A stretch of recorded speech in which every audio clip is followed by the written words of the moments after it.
유예 종료 및 보완 방안을 재정경제부 장관께서 보고해 주시기 바랍니다. 예, 다주택자 양도소득세 중과 유예 종료 및 보완 방안에 대해서 보고를 드리겠습니다. 다주택자가 보유한 조정 대상 지역의 주택 양도 시에 현재는 이제 기본 세율에다가 2주택자는 20%포인트를 더 올리고, 그다음 3주택자 이상은 30%포인트를 올리는 그런 제도를 운영하고 있습니다. 그러나 이 제도가 2022년 5월 9일부터 해서 금년 5월 9일까지 4년간 중과 유예를 한시적으로 유예하고 있습니다. 하지만 그동안에 저희들이 정책을 운영한 결과 정책 신뢰성은 제한되면서 또 비정상적 불공정한 형태의 어떤 그런 유발 현상이 나타났기 때문에 이제는 좀 정상화할 필요가 있다는 이런 생각에서 이번에 이제 중과 유예를 종료할 예정입니다. 그러나 지금 그동안에는 이제 부동산 거래 관행이라든지 또는 최근에 그 조정 지역을 확대한 경과 등을 감안해서 시장에서의 현실은 감안하면서 또 국민 불편을 최소화하는 방안을 저희들이 오늘 제안하고자 합니다. 첫 번째는 강남 3구와 용산 등 기존에 이 제도를 적용하고 있던 지역에 대해서는 원칙적으로 5월 9일까지 잔금을 다 납부해야지만 이 유예를 받을 수 있겠습니다만 너무 기간이 촉박한 관계로 5월 9일까지 계약만 하고 3개월 이내에 잔금 또는 등기를 하는 경우까지도 저희들이 시장에 어떤 할 수 있는 적응력을 높이는 방안을 하려고 하고 있고요. 이 외에 금년 10월 15일에 신규 지정된 조정 지역은 5월 9일까지 계약을 하고 3개월은 좀 짧을 것 같아서 6개월 내에 잔금을 지불하거나 등기를 하는 경우까지 유예를 하는 방안을 오늘 제안을 드립니다. 오늘 국무회의 토의 결과와 여론 수렴 등을 거쳐서 조속히 다주택 중과 유예 종료 방안을 마련해서 법령 개정 등 사후 절차를 추진할 계획으로 있습니다.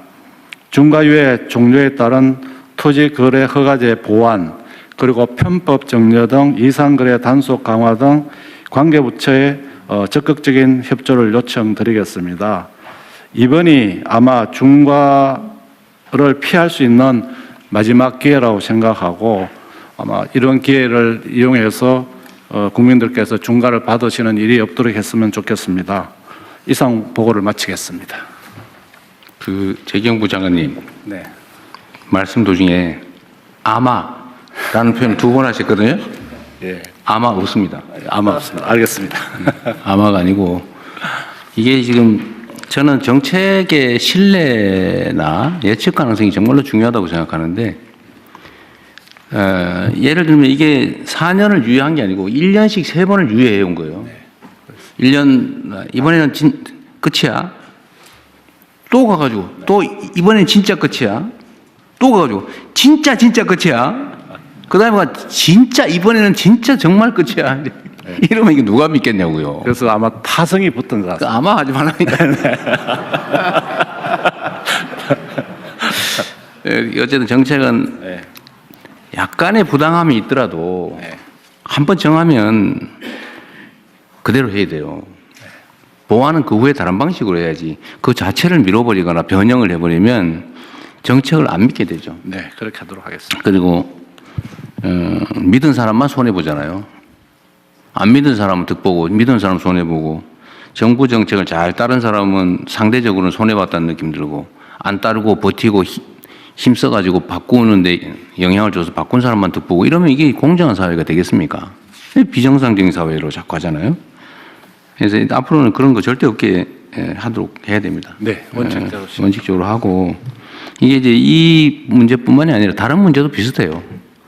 정책을 준비하고 발표할 때 정말로 치밀하게 시뮬레이션하고 그래서 언제나 레드팀이 꼭 있어야 됩니다. 반박해보고 그리고 가능하면은 이해관계자들 의견도 다 듣고 또 소위 많은 사람들이 지켜보는 가운데 브레인스토밍을 해가지고 모든 가능성을 다 점검을 해야죠.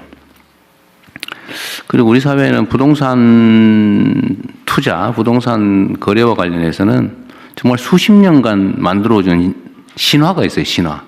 불패 신화. 그리고 여기에 또 너무나 많은 사람들이 또는 힘 있는 사람들이 이해관계를 갖고 있기 때문에 정책 변경이 너무 쉬워요. 그래서 사람들이 그렇게 믿게 된 겁니다. 이거 끝나면은 결국은 매물이 잠길 거고, 매물이 잠기면은 매물을 팔게 하기 위해서 또 연장할 거고, 뭐 이렇게 생각하잖아요. 지금도 사실 그 생각을 하고 있어요. 그리고 5월 9일 지나서 안 하면 어떡할 건데. 버티면은 언젠가는, 집 거래를 하기 위해서 또 뭐 풀어주겠지. 이렇게 믿잖아요. 그래서 이 가능성을 원천적으로 봉쇄해야 됩니다. 그래서 제가 그 말씀을 드리는 거예요. 대한민국의 부동산 이 문제는 정말 이 사회 발전을 통째로 가로막는 아주 암적인 문제가 됐어요. 부동산 거래하는 사람이 나쁘다는 얘기 아닙니다. 그건 시스템이 사회가 그렇게 허용하니까 그렇게 하는 거예요. 근데 그 정책을 제대로 못 만든 또는 의지를 갖지 않은 그 결정권을 권한을 가진 사람이 문제인 거죠. 최소한 국민주권정부에서는 그렇게 하지 않는다. 그리고 정책을 만들 때는 이 부동산에 대한 욕구는 워낙 강렬해서 구멍이 정말 바늘 구멍만한 틈새만 생겨도 그게 확 커져가지고 댐이 무너지듯이 무너진단 말이에요. 그래서 정책 입안 과정에서 정말로 치밀해야 돼요. 알겠습니다.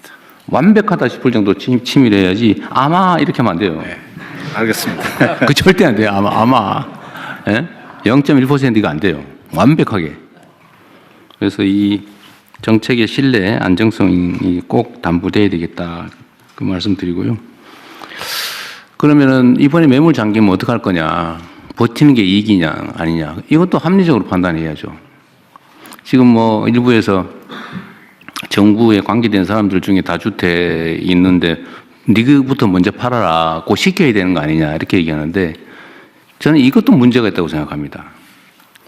제가 예를 들면 누구한테 이거 팔아라고 시켜서 팔면 그거는 그 정책이 효과가 없다는 뜻이에요. 제발 팔지 말고 좀 버텨줘 라고 해도 팔게 상황을 만들어야죠. 그 시켜서 억지로 파는 건 의미 없어요. 파는 게 이익이다. 지금 다주택을 해소하는 게 경제적으로 이익이다라고 합리적 판단이 가능하게 제도를 만들어야죠. 그런 제도를 만들 권한이 없거나 제도적 장치가 부족한 게 아니잖아요. 할 거냐 말 거냐만 남는 거지 얼마든지 할 수 있지 않습니까? 다만 이제 정치적인 정무적인 문제가 남겠죠. 그런데 대한민국에서 이 부동산 투기, 부동산 불로소득 공화국이라고 하는 것을 시정하는 것만큼 중요한 국가적 과제가 어디 있겠습니까? 그 이번에 안 하면 완전히 잃어버린 20년 뭐 이렇게 돼가지고 나라가 정말 심각한 위기에 처할 때, 즉 풍선이 터질 때까지는 그냥 그대로 쭉 달려갈 가능성이 높아요. 지금이라도 막아야죠. 그래야 피해가 최소화됩니다. 지금 단계에 할 수 있는 최선을 다하는 거고, 버티는 게 손해인 걸 설계를 해야죠. 네. 그거 할 수 있잖아요. 그죠? 네. 지금 규칙 따라서 하는 게 현실적으로 이익이라는 객관적인 믿음을 만들어야죠. 네. 그래서 이번에 또 했더니 또 안 되더라 이러면 앞으로 남은 4년 몇 개월 이 국정을 이끌 수가 없습니다. 그래서 반드시 이번에는 완벽하게 합리적으로 공정하게 제도를 설계하고 집행을 하도록 준비를 하시기 바랍니다. 네. 그리고 5월 9일까지 어쨌든 만료를 하는데 계약한 원래는 잔금까지 내야 되는 거긴 하지만 5월 9일을 양보할 수는 없고 네. 5월 9일로 하는데 다만 시간이 너무 짧고 네. 정부에서 이렇게 앞으로 뭐 또 연장하겠지라고 이렇게 부당한 믿음을 갖게 하는데 책임이 있습니다. 이때까지 계속 그랬으니까요. 네. 앞으로도 연장할 가능성이 있다고 믿게 만든 정부가 잘못이 있으니 이번에 한해서 계약한 거는 인정해 주자. 그때까지. 네. 그리고 기존의 것은 3개월. 그러니까 8월 9일까지. 네. 그다음에 작년에 새로 조정 지역으로 편입된 지역은 기간이 짧으니까 거기는 11월 9일까지 6개월까지 잔금이나 중도금을 잔금 내고 등기 내면 네. 면제 중과세 면제해 준다. 어쨌든 그렇게 하시고요. 앞으로는 아마는 없다. 네. 확실하게. 확실하게. 들어가자. 네. 알겠습니다. 그리고 이 과정에서도 어쨌든 요 5월 9일까지 중과세 면제 네. 요 기준은 지키되 불합리한 결과가 발생할 수 있는 예외적 상황들이 있을 수 있잖아요. 네. 어쨌든 그 문제도 일부 검토를 좀 하도록 하시고요. 또 이런 것도 있죠. 버틸 수 있게 그럼 언젠가는 뭐 정권 교체를 한번 기다려보자 이런 것도 있을 수 있어요. 실제로 그럴 수 있습니다. 근데 그게 불가능하게 만들어야지. 근데 뭐 세금 얘기를 지금 하는 거 부적절하니까 하지 말고 어쨌든 할 수 있는 방법은 다 찾는다. 그 세입자 문제 때문에 골치 아픈가 봐요. 네, 그렇습니다. 지금 이 조정 지역에 대해서는 팔게 되면은 당장 자기가 들어가서 직접 살아야지만 들어가야 되는데. 됩니다. 그런데 세입자가 있는 경우에는 이 세입자가 있기 때문에 당장 들어가서 살 수 없게 됩니다. 그래서 그런 부분도 지금 살고 있는 세입자의 임대 기간까지는 뭐 예외적으로 한다든지 해서 그 이유는 반드시 들어가게. 어쨌든 5월 9일까지고 네. 무조건 5월 9일까지인데 세입자들이 6개월 안에 못 나갈 상황 또는 3개월, 6개월 안에 못 나갈 상황 그런 경우에 대한 보완 방안. 대안은 한번 검토를 해보시죠. 네, 그렇게 하겠습니다. 그러나 5월 9일은 변하지 않는다. 네. 5월 9일은 확실하게 지키겠습니다. 확실하게. 아마 바뀌는 일은 없을 것이다. 알겠습니다. 네. 또 추가할 거 혹시 있으신가요? 네, 다른 의견 없으시면 재경부 장관께서